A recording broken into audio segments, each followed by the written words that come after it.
Hello everyone and welcome back to the Common Sense Crypto channel. As with you always, this is Rich doing another video today on XRP.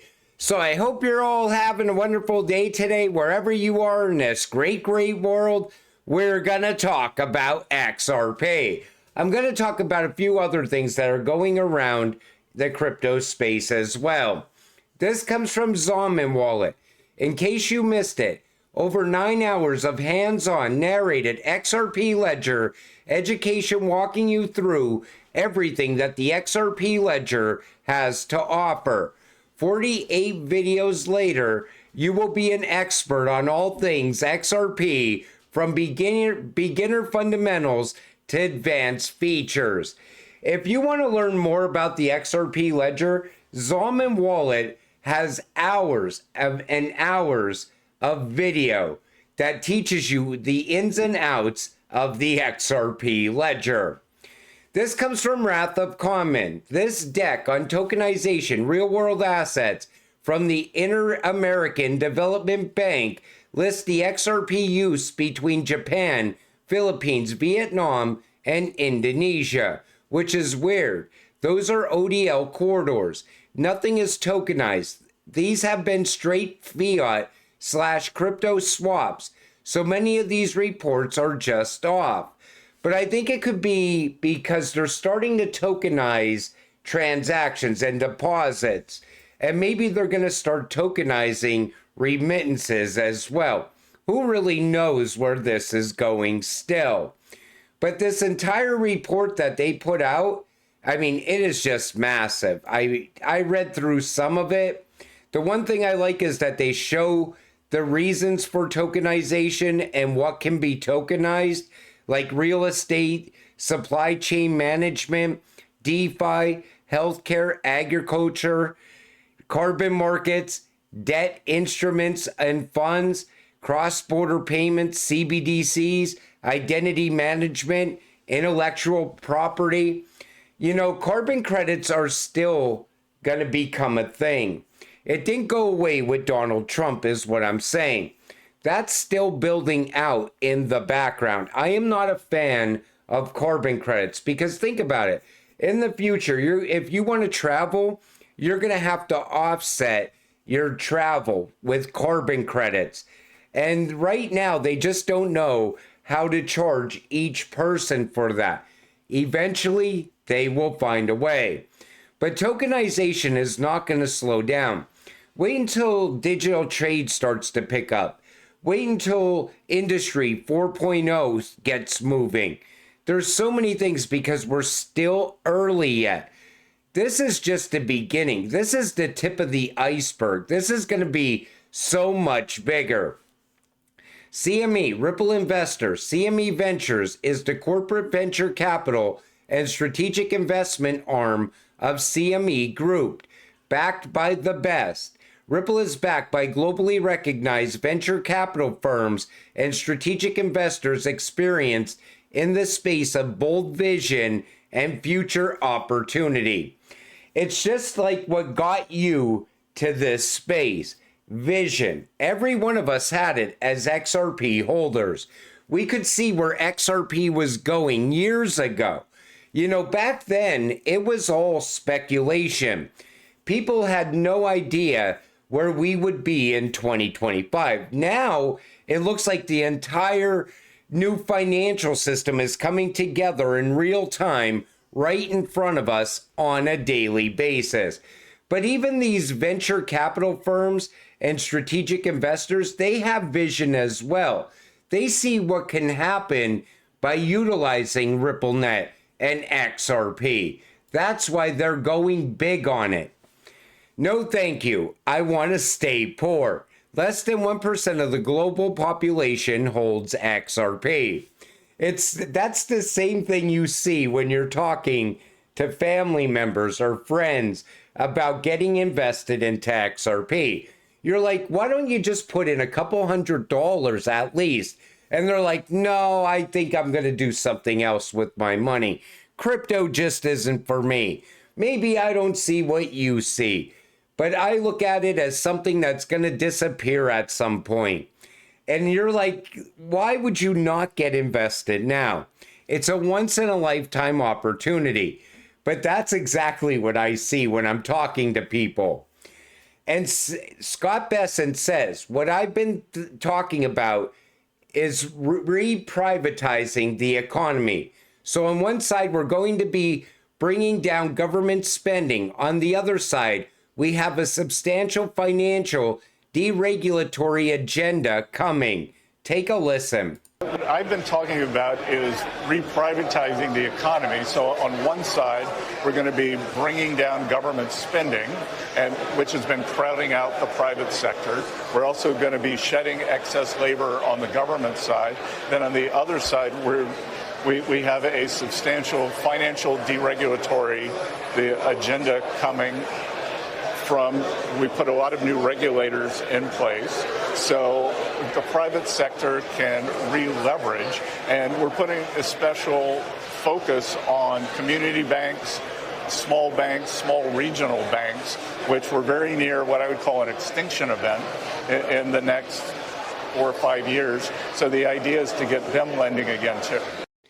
What's going on right now is the banks are consolidating. They're closing all their branches because there's no need to have a brick and mortar branch in every single town around the world, around the country, when you're going into a digital system. And when Scott Bessent talks about reprivatizing the economy, and then he goes on to talk about regulations, what he's talking about is bringing in companies like Ripple, handing over the economy to companies like Ripple to improve the economy, to build the economy up and strengthen it. And with those regulations, of course, 99% of crypto is going to disappear. This comes from Blue Hawk Legend. Yeah, 99% of those are scams, if not 100%. Anything on pump.fun is a full-on scam. Even if 1 or 2 aren't, why take the risk? So now they're blaming the rise of all these cryptocurrencies on pump.com or pump.fun. And they're saying there's now over 7 million cryptocurrencies out there over the last year. And it's growing. And that's where all the liquidity is right now. And that's why I said, you know, wait until regulations come. You're going to see that liquidity shift. Some of it will be lost, but a lot of it is going to end up in utility-driven cryptocurrencies. And that's why regulations are going to look like a black swan event. And I thought this was crazy. So President Trump announces a 100% tariff on all movies imported into the United States. There goes Bollywood. But you know, they haven't been making good movies anyway lately. It's like the same script over and over again with different actors. You know, I watched a Jason Stamos movie the other day, and I was like, I just watched this movie, and it was like a totally different movie, but it had the same exact script.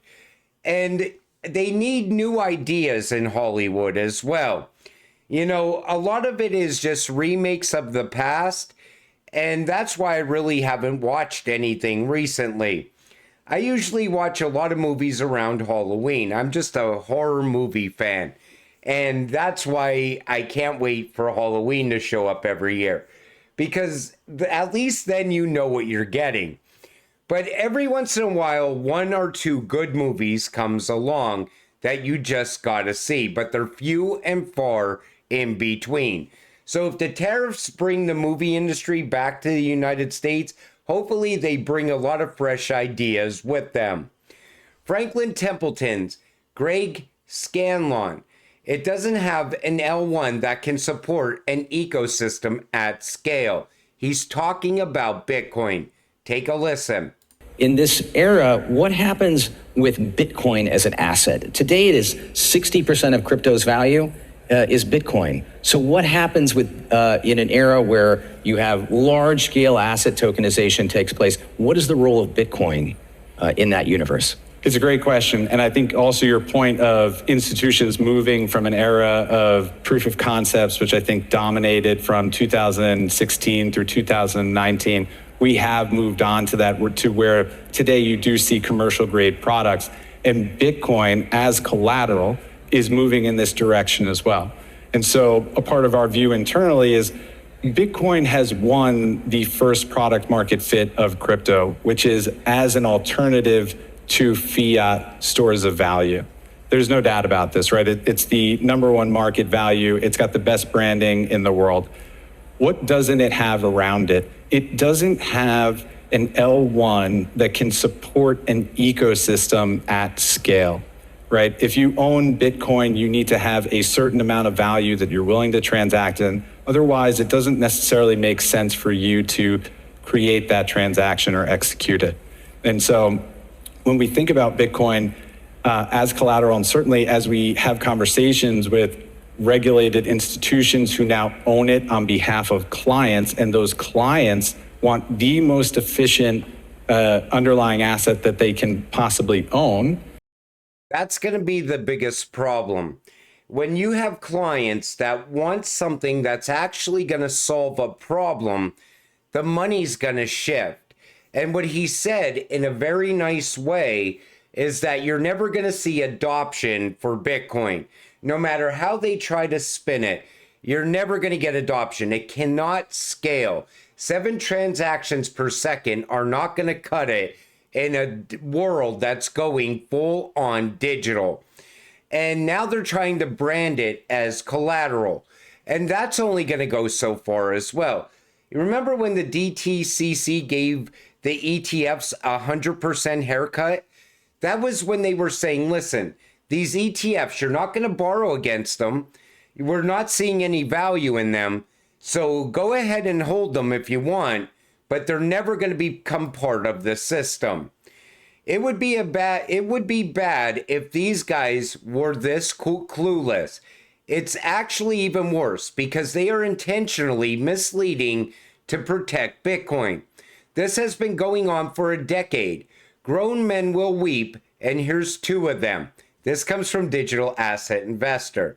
Take a listen to what they say about XRP. Can only last so long if there's real social value. It should translate into eventually financial value. And that's sort of some of these L1 tokens might be stuck in a between, in a weird in between because, they produce a lot of social value, but financially it's hard to justify some of these valuations, I would say. Well, exactly. And I don't think, when I said you have to have at least one of those 3, I would say if you just have financial value or you just have utility value, you probably still have some value. If you only have social value, as you said, that's not enough unless it ultimately leads to financial value. But Ripple's a good example, right? XRP is obviously an insanely overvalued asset at 100 and some billion market cap or whatever it is now, right? 131 billion as of right now. But that doesn't, because there is no financial value, there is no utility value, it's 100% just social value. But you can't dismiss what you just said, which is that social value of being one of the oldest cryptocurrencies and having this massive following could one day lead to something that does have financial value. And, I always said, and when people say is Ripple worthless? I say, it's not worthless. I can't define what it's worth, but it's not worthless because it is. Could you imagine sitting there and actually saying this at the same time as Ripple is setting up rails all around the world for XRP to run on? So they're saying it only has social value. It has no utility value at all. Yet it's about to be transitioned into a new digital financial system. And they only seem to see value in Bitcoin. Oh, that's right. This value right here. 1 billion USDT minted at Tether Treasury once again. So when you create something out of nothing, and then you take that and put it into Bitcoin, what value does Bitcoin actually have? None. That's why when somebody sells off a decent portion of their Bitcoin, the price plummets down. That's why all these big Bitcoin holders that are Bitcoin billionaires, They're looking for the US government to bail them out. They're looking for states to bail them out by putting Bitcoin in a reserve. But yet they don't see the value in XRP. These people are going to get wrecked themselves, and they're going to get a lot of retail investors wrecked at the same time. Because once Tether goes down, it's taking 87% of Bitcoin's value with it. And that is going to be the biggest black swan event we will ever witness in crypto. You know, every time Bitcoin gets around 95K, right away, Tether starts printing this Tether. And then the price goes up a little bit. Then all of a sudden it comes back down. Then Tether prints more Tether out of thin air once again, props the price back up. And it takes somebody else to invest so somebody else can jump out. Jim Rickards even summed that up in a video recently. He said they want you to refinance your house and go all in on Bitcoin, so some of the big bag holders can use you as exit liquidity. IRS lost 31% of tax auditors in Doge downsizing. Watchdog fines. So I guess some crypto investors are not going to be facing an audit this year. But they need to downsize the entire IRS. Just get rid of the IRS. That would strengthen the US more than anything else. Because if people didn't have to worry about paying taxes, they would be opening businesses. They'd be fixing up their houses. They'd be investing in other areas, maybe crypto, maybe even the stock market. It would boost the US economy like never before. And you know, all the money that they collected for the last 4 years got sent out of the United States, and it was wasted frivolously on parties and so on. That's why I said, this is our greatest shot at getting rid of the IRS through the tariffs. And I think Donald Trump is going in the right direction with eliminating a lot of the taxes already, but we need to get rid of the IRS 100%. And I think that would create a major boom in the United States. It would happen so quick because so many people would just be out there investing, doing all kinds of things with that money. It would get the economy moving again, in my opinion. But we're XRP investors. Let's hope he gets rid of the capital gains tax on XRP. And until it happens, stay patient, stay positive, and let's get rich together. With that said, I'm going to wrap up this video. I want to thank you all for watching. I appreciate all of you. I'll see you in the next one. Have a great night.